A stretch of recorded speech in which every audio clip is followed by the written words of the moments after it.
Welcome to Rome, and you're watching the Fantastic Four.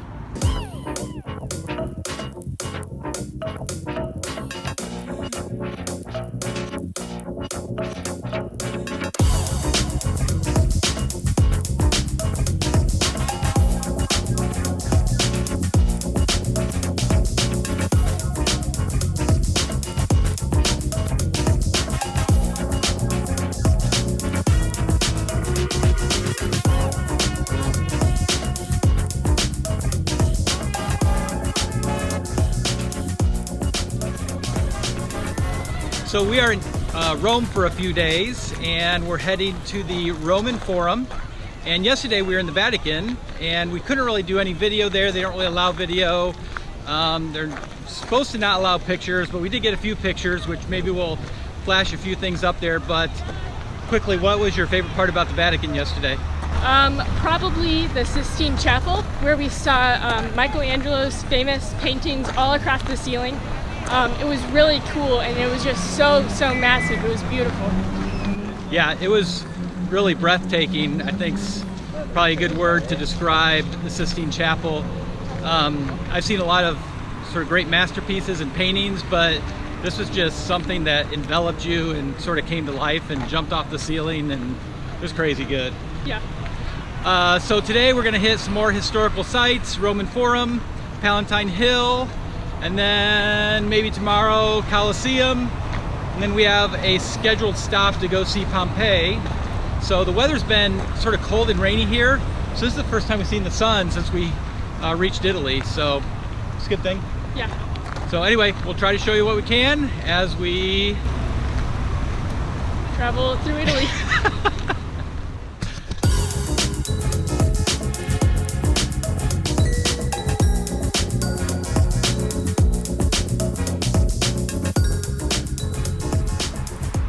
So Autumn is being a doodah.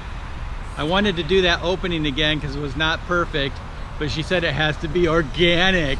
Organic, whatever that means. I guess we got to be all Whole Foods organic with our videos. But we are at the Roman Forum, so we're heading up. I'm gonna check it out.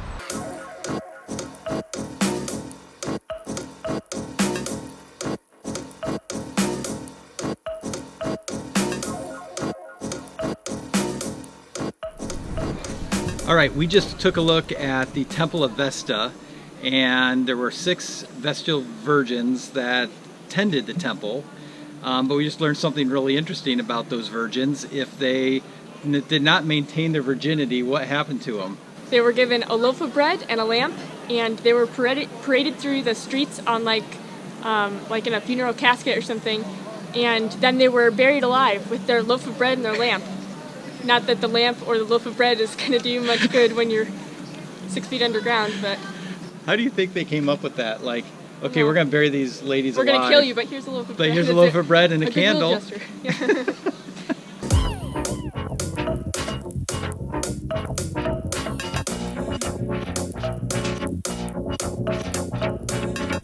So we're standing in front of the Temple of Romulus, and it's about 2,000 years old. But what's really cool about the doors? The doors are original, the original doors from 2,000 years ago, and they are bronze, and the door still works, it still opens on its hinges, and the lock still works. All original. Yes. That's some good craftsmanship. Yes.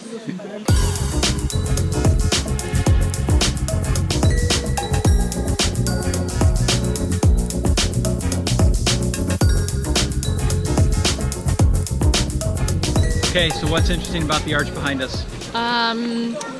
There are so many interesting things. The first thing is that it was actually built by the Jews, which was amazing to me. I thought that was interesting. Yeah, I didn't know.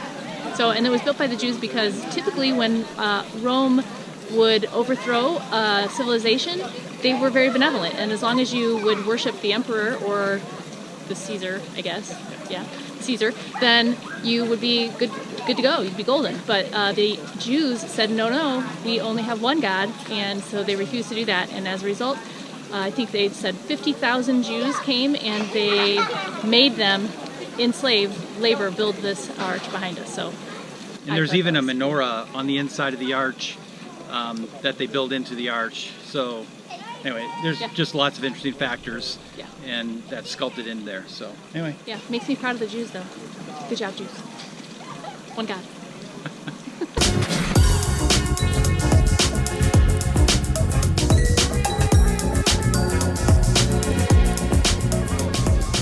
So the sort of modest rocks behind us is actually very, very significant. Anyone who learned anything about Roman history has heard about Julius Caesar. And behind is the remains of the temple for Julius Caesar, and it was built on the very place where he was ambushed, killed, and then burned? He was later burned right here behind us.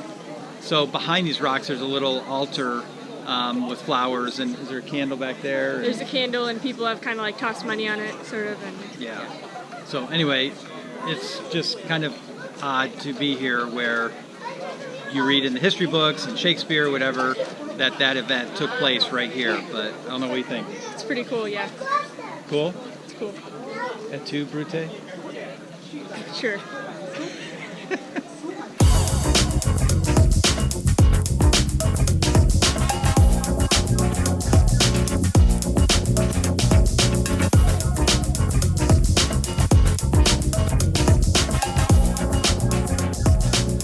Okay, it is starting to rain and getting colder, and we made it through the Roman Forum though, that's good. And what was your impression? I'm really impressed with how much they uncovered. It does look kind of like, I mean obviously it's in ruins, but it does look, has the makings of a city. And I remember on our audio tour at one point they said that one of the tallest columns in the Roman Forum, at one time it was just a couple of inches above the ground, peeking out. So what they've dug up, it's pretty amazing what they were able to recover from thousands of years ago. Yeah, I mean they basically uncovered, you know, A whole city. A whole city. Yeah. So, and it's just so impressive that some things are like really good shape, and of course the historical significance of some of the things, and to walk along the same paths and on the same stones where Julius Caesar, Augustus Caesar, so many things you read in the history book happened right here. And just like when you're in Greece, it just is sort of overwhelming to think like, wow, these people actually were here where we're standing right now. Yeah. You just don't get that in America, at least not to that degree. So anyway, we're going to see the Colosseum tomorrow, so we'll show you that. And that's it for me, right? Yeah. Yeah, all right.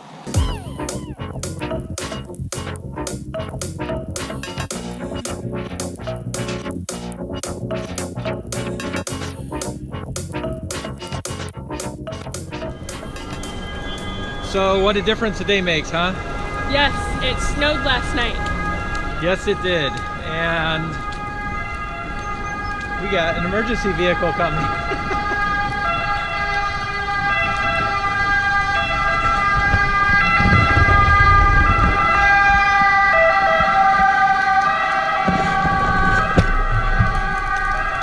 So, yeah, it snowed last night, and from what we've heard, it snows like once every 30 years. So lucky us who didn't bring anything warm on our trip, because all the average forecasts were for 50 degrees, and it got down to like 32 last night, and tonight's supposed to get down to like 19. Yes, we have no gloves. We had to get Eden some gloves and a little hat. And we bought coats. We bought coats. We only had thin jackets. All of our shoes are getting totally worn out with the mud puddles and the melted snow, and my shoes have holes in them, which is letting in all sorts of unwanted cold. Are you complaining? Only a little.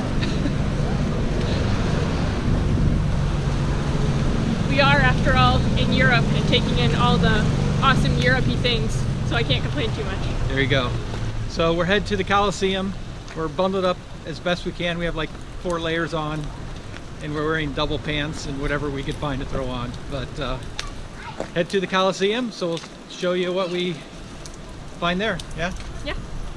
So we made it to the Colosseum. Here it is, and that's all you're gonna see of it because it's closed. They closed it because of the snow. They got 2 inches of snow, and everyone's freaking out. They closed it. I went up to a guard, and he said it's closed for 2 days because of the snow, which will surely melt today. There is not even any snow.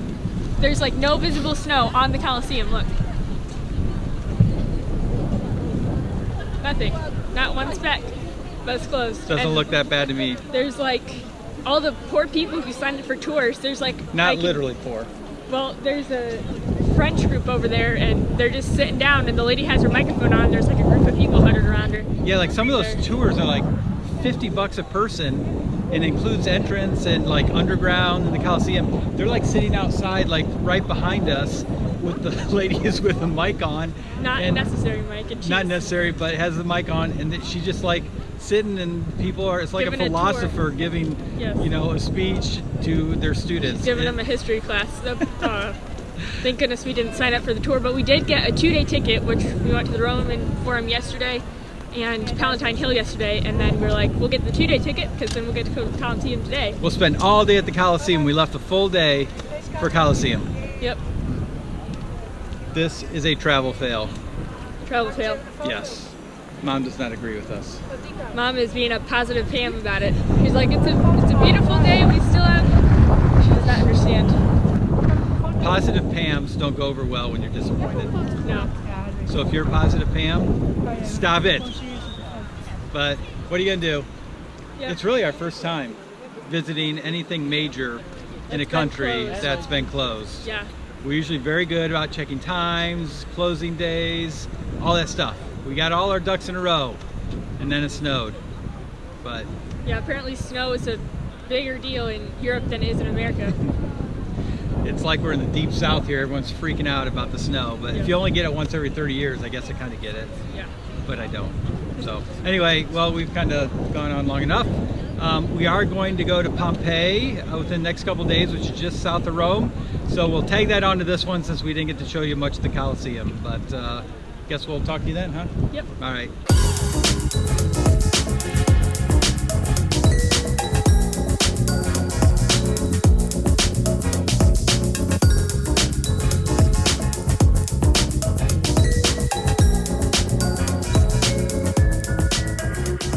So as you know, we struck out on the Colosseum because of the snow. It's still very cold here, but we are in Pompeii and it's open, so that's a bonus. Yes. We've been walking around for the past 2 or 3 hours, probably.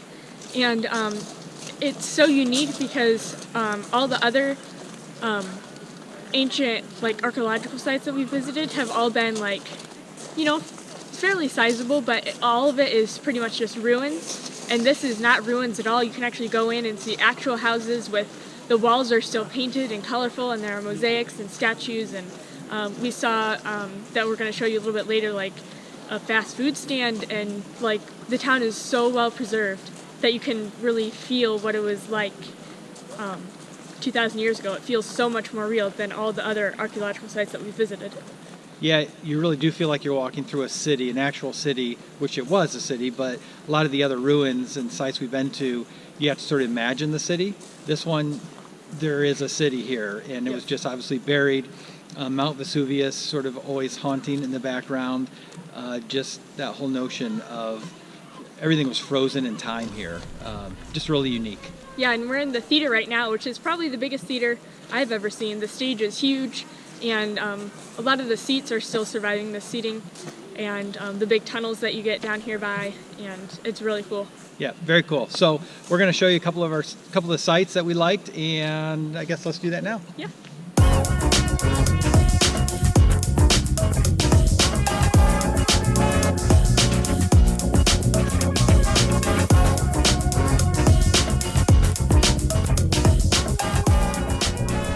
So here we are in the Forum, which is the city center of Pompeii, and right behind me, those 6 columns, that is the Temple of Jupiter, and behind the Temple of Jupiter is Mount Vesuvius, which is the volcano that spewed out lots of hot ash and lava and rocks and covered the entire city of Pompeii almost 2,000 years ago in 79 AD.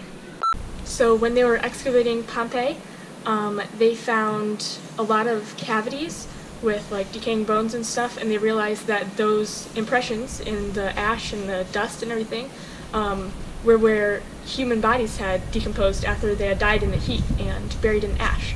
So they poured plaster into the cavities and made plaster molds of people, and they're incredibly detailed actually. So here are a couple of them behind me. There's a child, and a man over there and a couple of other people. The dog I thought was especially interesting. He's kind of up on the pedestal, and he's like all twisted around, and you can see he even has a collar.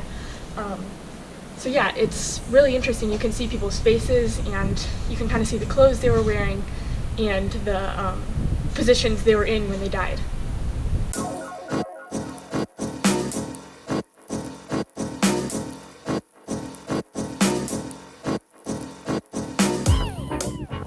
So I'm standing in between two groove marks here, and these grooves would have been where the chariots of the day would have worn the stone down over lots and lots of time and made these grooves in the road. What's interesting is these grooves go right in between these stones, and these stones were walking paths. And so the walking paths, the walking stones, were set just far enough apart so that chariot wheels could go right in between them and wouldn't impede their progress. But it's just amazing that these grooves over time, and these stones are rock solid, obviously, they're rocks, but it made these grooves here, so very cool.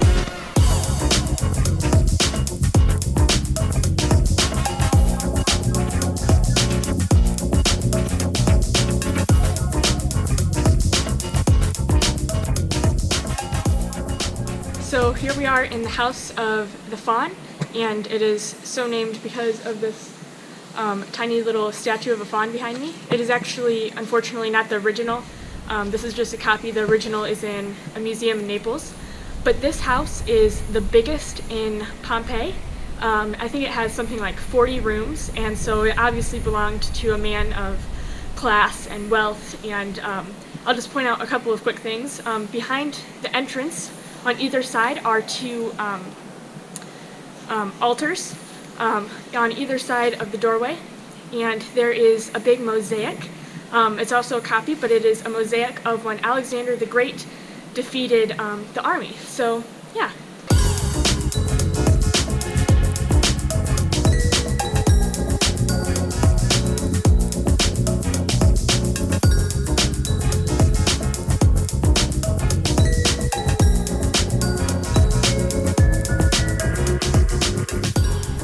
So here we are in the bathhouse, and right over there is the fountain that heated the place. The water spilled out over the fountain and heated the room, and it spilled down onto the floor to create steam. And then right over here, you can see that the walls it's like a double wall to help insulate the room and keep it warm.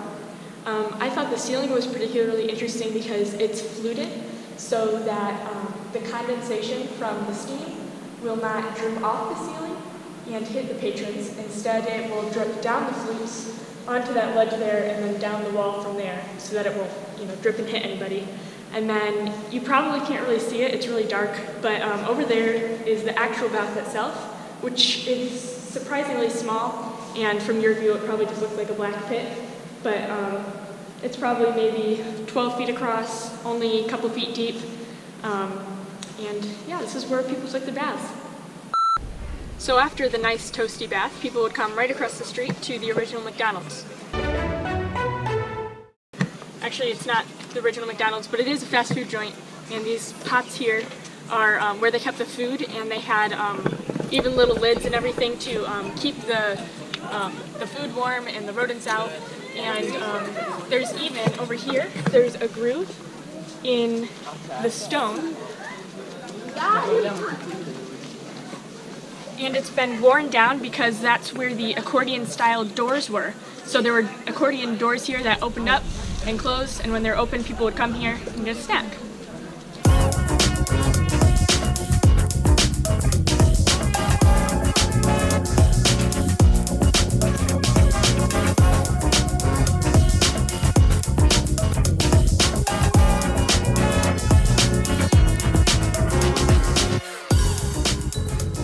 So that's our little tour of Rome and Pompeii, and it was really interesting. Obviously, tons of history here that we don't get in the States, and just the magnitude of even what we found here in Pompeii has been a bit overwhelming. I can't imagine the work that went into uncovering all these sites we've seen. But what do you think? Yeah, it's pretty amazing. I think out of all the things we've seen in both Rome and Pompeii, Pompeii was definitely my favorite because it's so well preserved. Rome also has a lot of interesting archaeological sites, but Pompeii is just so massive and so well preserved, and there are so many things to see here. So if you're coming to Italy, it's definitely worth the trip out to Pompeii. Yeah, because Pompeii is about an hour south of Rome, so you do have to make a trip out here. But as Autumn said, it is a trip well worth it. So anyway, thanks for watching our video. And Autumn, what do we say? Give us a thumbs up if you like this video. Don't forget to comment below and subscribe if you haven't already, because we have a lot more awesome videos coming your way. Thanks for watching, guys.